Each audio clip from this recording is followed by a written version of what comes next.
you all? God bless you all. I hope आप लोगों ने लास्ट जो वीडियो था फिगर ऑफ स्पीच का वो बहुत ही ध्यान से देखा था और वो आपको अच्छे से समझ भी गए। तो आज हम लोग फिगर ऑफ स्पीच का पार्ट 2 डिस्कस करने वाले हैं, जिसमें हम कुछ और categories of figure of speeches देखने वाले हैं। तो सबसे पहले विदाउट वेस्टिंग टाइम हम आगे बढ़ते हैं फट से हमारी कैटेगरी 2 की तरफ, जो है एसोसिएशन। एसोसिएशन मतलब क्या? दो लोगों को एसोसिएट करना मतलब किसी एक पर्सन के बारे में कुछ बताना, when we are not talking or pointing addressing that particular person directly, but उसके बारे में हम in terms of some other person बोलने वाले हैं, या फिर किसी एक ऑब्जेक्ट के बारे में बात करेंगे उसको किसी और ऑब्जेक्ट से रिलेट करके या उसके नाम के जगह दूसरा नाम हम यूज करके। तो सबसे पहला फिगर ऑफ स्पीच इस केस में मेरे पास है मेटोनिमी। ठीक है, मेटोनिमी क्या होता है? मेटोनिमी मतलब the substitution of the name of an attribute or adjunct for that of the thing meant.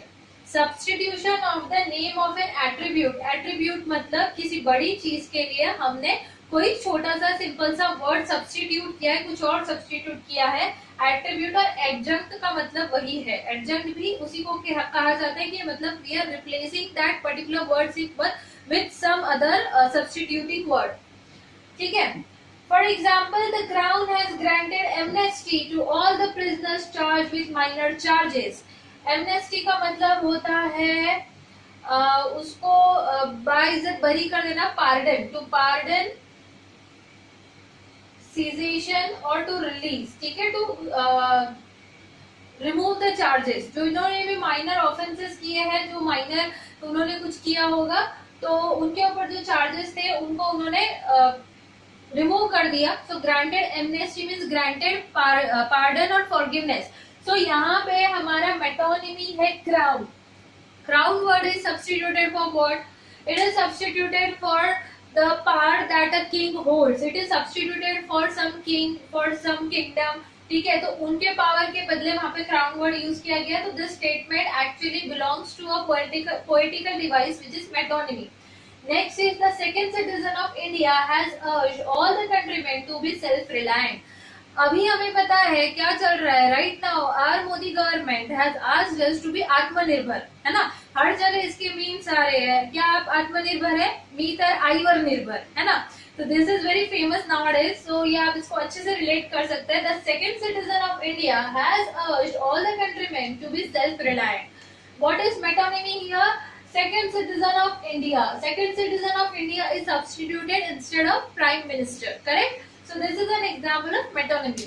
Similarly, कुछ और examples हो सकते हैं. For example, if I say the superpower is the one which is suffering the most during this pandemic situation. What does superpower represent? America, the super nation. So that is metonymy. Again, pen is mightier than sword. ये proverb है बहुत famous. तो यहाँ पे pen किसको represent कर रहा है? The authors, the writers, the philosophy that they are having. We know that in history many great writers, many social reformers जो भी थे, क्रांतिकारी थे, वो सब एक अच्छा वो अच्छे राइटर्स थे, वो लिखना जानते थे। ठीक है, तो अपने राइटिंग के थ्रू ही लोगों के अंदर उन्होंने थॉट्स को इन्वोक किया था और उस वजह से बहुत बड़े सोशल चेंजेस आए थे सोसाइटी में। So we say that pen is always mightier than sword. Sword represents what? Battle में bloodshed जो होता है, खून खराबा, मार धाड़, ये सारी चीजें sword represent कर रही है। So pen represents the power of writing, sword represents the bloodshed, the battle। तो ये दो चीजें हैं जो यहाँ पे मेटोनिमी का काम कर रही है। अब इसके अलावा कोई आप और एग्जांपल लेना चाहते तो हाँ, the White House has decided to take down the terrorism और terrorist attacks. So what does White House represent? The White House मतलब वॉशिंगटन में जो वहाँ पे पार्लियामेंट्री हाउस है उसको बोलते हैं। तो वो रिप्रेजेंट कर रहा है वहाँ की प्रॉपर जो लीडर है उनके पावर को। So this is the example of metonymy. तो अगर आपको लग रहा है कि फिगर ऑफ स्पीच जो है ये हम क्यों पढ़ रहे हैं, कैसे पढ़ रहे हैं, इंपॉर्टेंट नहीं है, तो 10th स्टैंडर्ड के स्टूडेंट्स के लिए एक स्पेशल मुझे एडवाइस देना है कि आप अपना इंग्लिश का टेक्स्ट बुक जब खोल के देखोगे तो आप उसमें लेसन्स पढ़ते हो, लेटर टू गॉड हो गया, तो उसकी एक्सरसाइज आप जरूर देखिए। तो वहाँ पे आपको मेटाफर, आयरनी, ऐसे कुछ फिगर ऑफ स्पीच एक्सप्लेन मिलेंगे। ठीक है, आप वहां से बहुत अच्छे से मेटाफर के एग्जांपल्स निकाल सकते हो। In the heart of city एक मेटाफर का एग्जांपल उस चैप्टर में यूज किया हुआ है। लेंचो वाला जो चैप्टर है, वैसे ही फायर एंड आइस में बहुत सारे हमारे फिगर ऑफ स्पीच यूज हुए हैं, जिसमें से एलिट्रेशन आने वाला है जो अभी हम सीखेंगे, एजोनेंस आएगा। तो इस तरीके से फिगर ऑफ स्पीच आपके सिलेबस में है, प्लीज इसको अंडर एस्टिमेट ना करें। 1 मार्क के लिए भी पेपर में आता है तो आपका 1 मार्क 100 on 100 लाने से आपको रोक सकता है। So please stay focused. I have not got the homeworks of the previous class, जो मैंने एग्जाम्पल्स आपको ट्राई करके कमेंट करने के लिए बोले थे, only 1 or 2 students have commented. So I'm really unsatisfied and unhappy with your responses. Take care कि आप अभी इसके बाद से response करो. So let's move towards our second figure of speech under category 2. So here is our second figure of speech, synecdoche. Synecdoche, ठीक है? Pronunciation सीख लें आप सही से. So what is synecdoche? It is a part which is used to represent whole or vice versa. For example, the team has worked well in finale. So here team is used to represent what? The team members. So we are using the whole to represent the members of it, the part of it. Second example, India has performed so well in 2020 match. So here we are using India, which is whole, to represent the part of it, which means Indian cricket team. The members of Indian cricket team has performed so well in 2020 match. India is a country. Country itself cannot go and play, but the members of that team play, right? So here the part of the team is actually substituted by the word India, which is a country name. So it is synecdoche. Next, I have got a new set of wheels for myself. Set of wheels stands for what? It stands for car. So here a part of car is representing the whole car. So this is again synecdoche. So either you represent the whole thing, you substitute the name of the whole thing to represent the part, or else you substitute the name of any particular part to represent the whole thing. So that is synecdoche. ठीक है? That's it. So let's move towards our category number 3. So here is our category number 3, which depends on sound reflexes. Sound reflexes.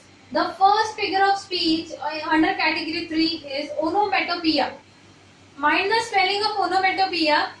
Even though it is onomatopoeia, the spelling contains O after P. Okay. So what do we mean by onomatopoeia? The formation of a word by the sound associated with a particular object. So onomatopoeia basically represents the sound of any particular object, thing or person. Okay. For example, bee buzzes. The buzz of bee around the flower. Woof woof of dog. Meow meow of cat. Oink oink of pig. These are the different sounds created by different animals. Hiss of snake. Pip pip pip pip. Do you remember the example which I had shared with you in our last class? So the child was riding with his father and he was like continuously pip pip pip pip. सामने से हट जाओ मेरी गाड़ी आ रही है. So that is onomatopoeia. Next, let's check out some examples with statements. I like sizzling hot sizzler the most, which actually I do. So sizzling means actually it is the sound of the sizzler. Whenever the sizzling food sizzles out, the sound is like that's why sizzling hot sizzler.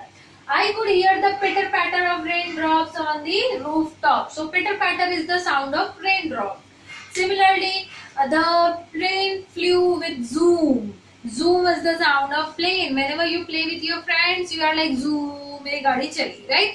So this onomatopoeia is actually having a very great application in our daily life to gain the attention of the customers. Many industries are using these things, like you might have heard Dairy Milk Crackle.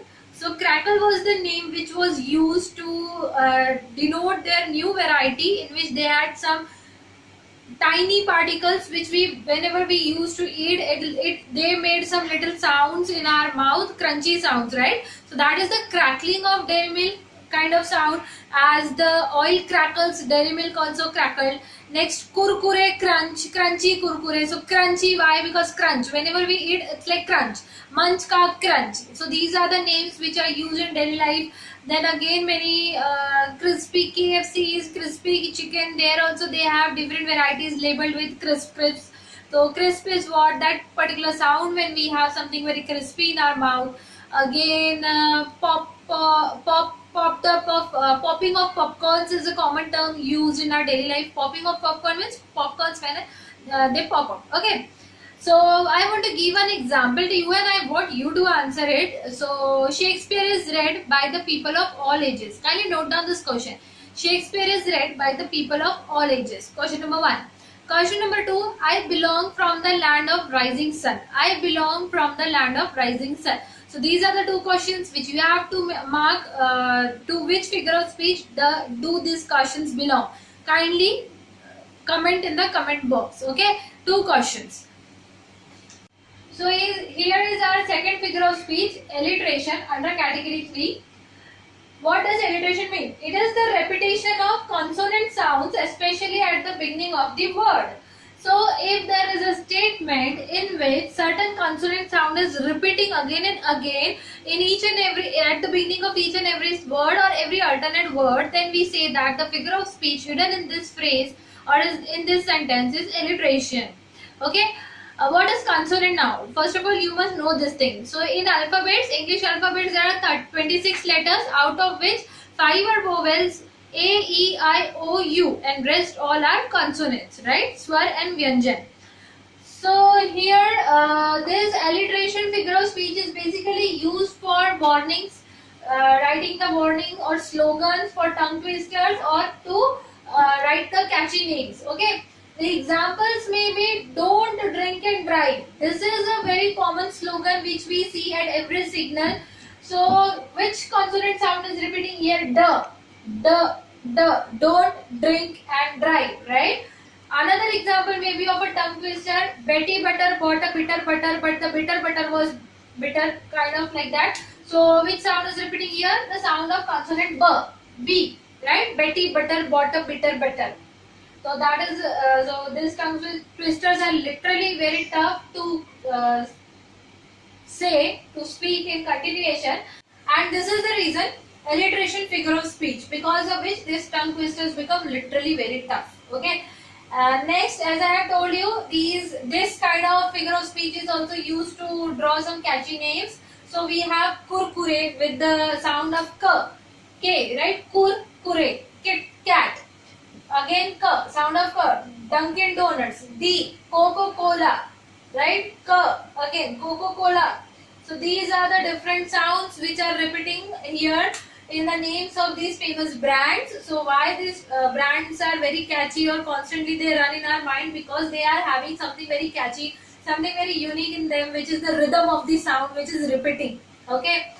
The last example may be from the Cartoon Networks which you usually watch. Everyone's favorite is Mickey Mouse. I have tried to draw very badly, sorry for that, but I think that was the way to make something different. Okay, so Mickey Mouse, Donald Duck, Phineas and Ferb, sound of F is repeating, Richie Rich, sound of R is repeating. So these different names are the examples of alliteration. You can find the examples of alliteration in maximum poems of your syllabus. So try to find out such kind of figure of speech. Now let's move towards our next figure of speech. So here is our next figure of speech, which is assonance. As in the previous figure of speech, we had learned that the sound of consonants was repeating. Here the sounds of vowel repeats. Okay. So the use of words that have the same or very similar vowel sounds near one another belongs to assonance. Next example, the fat cat had a snack. So very clearly you can guess that the sound of letter A is repeating. A, right? Fat, cat, had, A, snack, right? Next example, the high buildings rise high in the sky.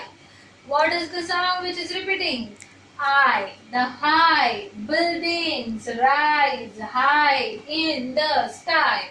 Okay, even though it is Y, but sound is I, right? So these are the different examples of assonance. One very famous example, my personal most favorite one, a poem by Robert Frost.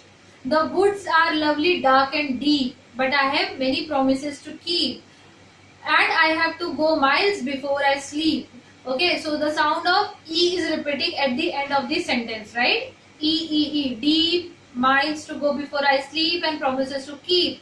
So this is also an example of assonance.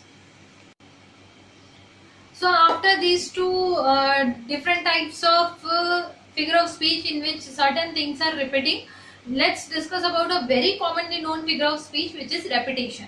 So repetition is a figure of speech in which there is a simple repetition of word or any phrase.